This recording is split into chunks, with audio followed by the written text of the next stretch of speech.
Next question comes from Jim Raudesky. He's from Irwin, Pennsylvania. That's around Pittsburgh. And you voted for President Trump last time around. Put the mask on, Jim. Hi. At times, some have called your behavior not presidential.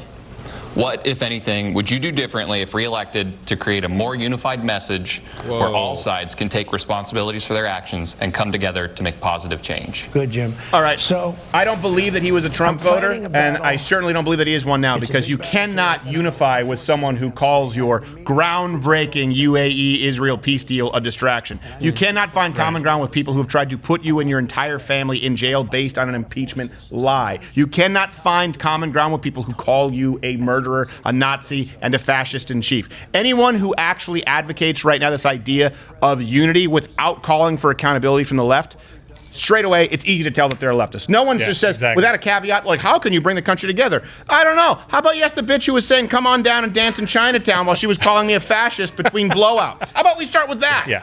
Let's hear his answer. Right to Try, which is so incredible and so successful. You know what Right to Try is?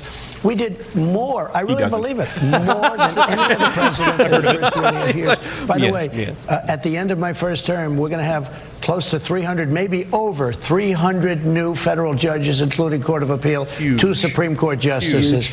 And honestly, we move very fast. But he thinks that matters. And I have to get rid of people fast because they're not doing their job. I could tell you people that weren't doing their job. And when I do that, to get somebody else that is good, and if they don't do it, we get rid of that person. We do a lot of things, and we have to get them done.